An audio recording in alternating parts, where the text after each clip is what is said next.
সম্মানিত সুধী মণ্ডলী, সবাইকে ভালোবাসা এবং শুভেচ্ছা জানিয়ে আমি আপনাদের সামনে করোনা উর্ফে এন্টারকটিক উর্ফে আহ, মুফতি কাজী ইব্রাহিম হুজুরকে নিয়ে এসেছি।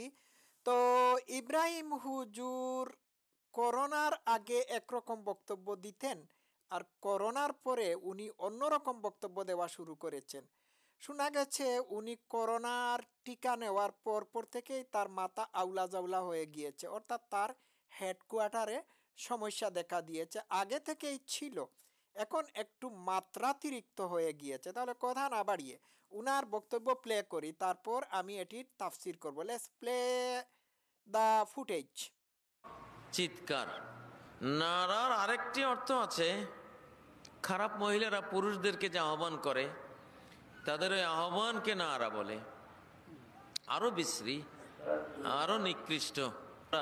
লিল্লাহি তাকবীর বলবো, নারায়ে তাকবীর বলবো না। আল্লাহ হেফাজত করুন। আকাশ বাতাস প্রকম্পিত করে তাকবীর ধ্বনি তোলো।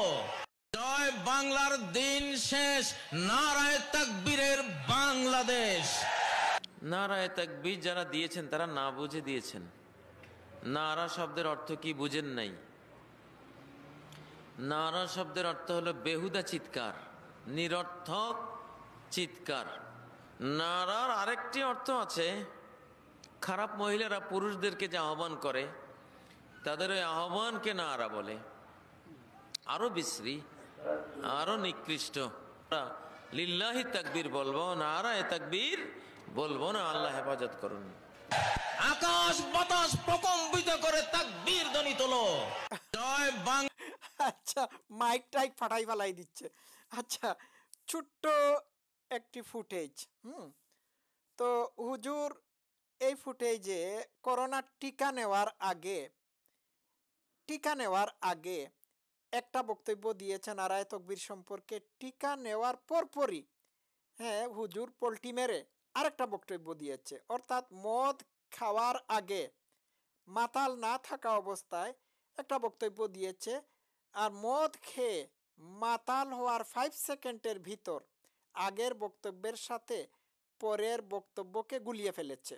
মানে আগে একটা বক্তব্য দিয়েছিল, পরে এটিকে চেঞ্জ করে ঠিক অপোজিট বা বিপরীত ধর্মী একটা বক্তব্য দিল।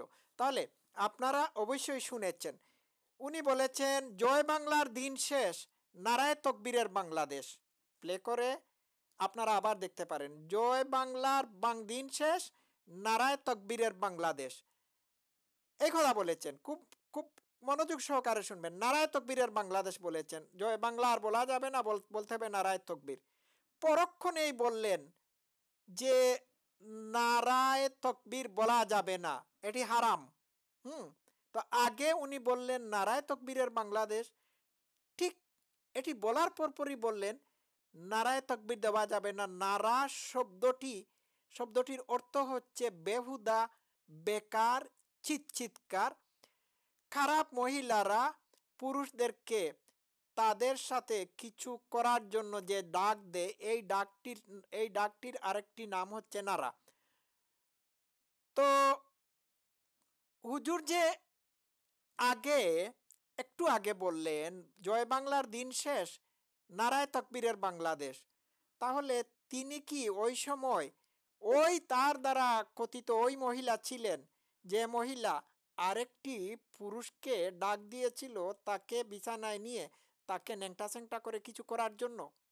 হুজুর কি এই পুরুষ ছিলেন, এই নারী ছিলেন? তো উনি যখন বললেন জয় বাংলার দিন শেষ, নারায়ে তাকবীরের বাংলাদেশ, আর পরক্ষণেই বললেন যে নারা শব্দটির অর্থ হচ্ছে বিশ্রী শব্দ, খারাপ শব্দ। এই শব্দটির মাধ্যমে বোঝানো হয় যে সমস্ত মাগী, বেয়স নারীরা, বেয়স নারীরা পুরুষদেরকে একটা বিশেষ কাজের জন্য আহ্বান করে, এটির দ্বারা এই জাতীয় শব্দ বোঝানো হয়ে থাকে। তাহলে আমাদের করোনা হুজুর কি প্রথমে বক্তব্য যেটি দিয়েছিলেন সেই বক্তব্যের মাধ্যমে ওই জাতীয় মা ছিলেন? কারণ তিনি তো বলেছেন নারায়ে তকবীরের বাংলা, জয় বাংলার দিন শেষ, নারায় তকবীরের বাংলাদেশ। তো এই কথা বলে কি হুজুর ওই তার পরবর্তীতে চেঞ্জ করা বক্তব্যের একজন ওই নারী হয়ে গেলেন না, বা নারী ছিলেন না। অদ্ভুত ব্যাপার, 5 সেকেন্ডের ভিতর হুজুর পল্টি মারলেন, অদ্ভুত। আচ্ছা, তো কি বলতে হবে? লিল্লাহি তাকবীর, লিল্লাহি তাকবীর, লিল্লাহি তাকবীর, আল্লাহু আকবার, নারায় তাকবীর বলা যাবে না। কয়েক সেকেন্ডের ভিডিও ফুটেজ, মাত্র কয়েক সেকেন্ডের ভিডিও ফুটেজে হুজুর পল্টি মেরেছেন। চিন্তা করে দেখেছেন? ওয়াও! এই হচ্ছে আমাদের বাংলাদেশের হুজুরগণ, কি অদ্ভুত কথা। জয় বাংলার দিন শেষ, নারায় তকবীরের বাংলাদেশ, কি অদ্ভুত। এই হুজুরটাও জয় বাংলা বিরোধী। তো যারা এই জয় বাংলা স্লোগানের বিরোধী, এরা হচ্ছে এরা হচ্ছে স্বাধীনতা বিরোধী। জয় বাংলা স্লোগানের কথা তো আমি আর নাই বললাম। এখন দেখি শুধুমাত্র জামাতি বা উপদেষ্টাদের জয় বাংলা স্লোগান শুনলে যে অ্যালার্জি হয় এমনটি না, হুজুরদেরও জয় বাংলা স্লোগান শুনলে চুলকানি হয়।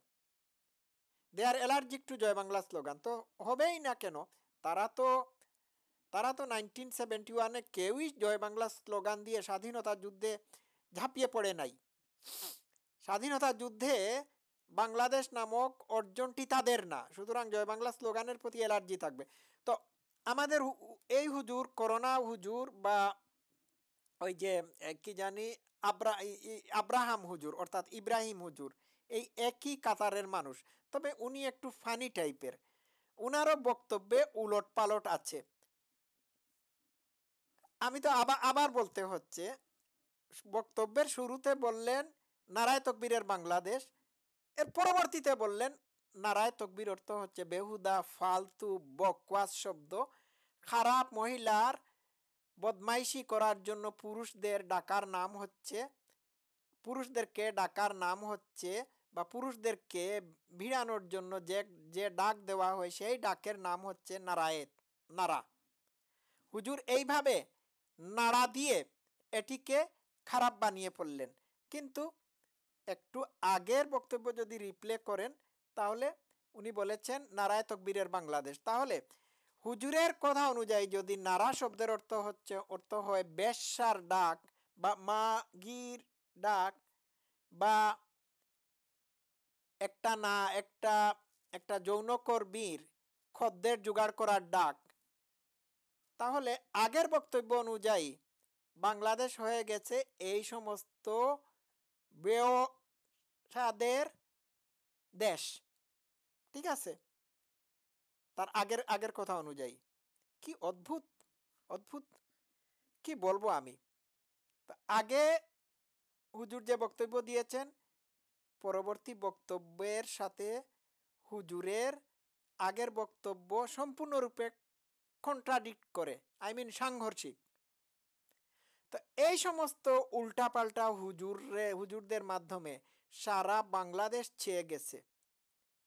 ভাই, নারায় তকবীর সম্পর্কে হুজুর যে অশ্রাব্য কথা বলেছেন, হ্যাঁ, এটি আমি কই নাই, এটি হুজুরে কইছে। ঠিক আছে? সুতরাং আমার বিরুদ্ধে কেউ ফতোয়া দেবেন না। এই ধরনের উল্টাপাল্টা আরো কয়েকটা হুজুর আছে। আরেকটা জামাতি হুজুর আছে, এর নাম হচ্ছে কি জানি নাম, দাঁড়ান, এর নাম হচ্ছে রকেট হুজুর, তারেক মনোয়ার। সেও উল্টাপাল্টা কথাবার্তা বলে। আজহারি আরেকটা জামাতি মিথ্যাবাদী, সেও উল্টাপাল্টা মিথ্যা কথাবার্তা বলে থাকে। তো এদের চরিত্র দেখলে মনে হয় যে বাংলাদেশ আসলেই রাম ছাগলের দেশে পরিণত হয়েছে। এই বাংলাদেশ আমার কাছে খুব অপরিচিত মনে হয়। এই বাংলাদেশ হয়ে গেছে এই ধরনের ছাগলদের দেশ। এই যে এরো সাইন দিলাম, এই ছাগুদের বক্তব্য হাজার হাজার লাখ লাখ মানুষ শুনে। কি আর বলবো আমি। তো মনে রাখবেন, হুজুরের কথা অনুযায়ী নারায় তকবীর হচ্ছে বেশ্যাদের আওয়াজ বা বেশ্যাদের ডাক, আর আমাদের কথা অনুযায়ী জয় বাংলা হচ্ছে মুক্তিযোদ্ধাদের স্লোগান, স্বাধীনতা বিরোধীদের স্লোগান, সরি স্বাধীনতা যুদ্ধের সপক্ষের মানুষের স্লোগান। আর হুজুরদের স্লোগান হচ্ছে নারায়ে তাকবীর। বুঝতে পারছেন? আমি বলি নাই, হুজুররা বলছেন, এই হুজুর বলছে। এখন দেখেন, নারা মানে উনাকে নাড়া দিয়ে হ্যাঁ উনার কাছ থেকে শুনে নিয়েন। হুম, কি অদ্ভুত। আর আর বললাম না, আজকে এই পর্যন্ত থাকুক। সবাই ভালো থাকবেন। Love you all. Thank you so much.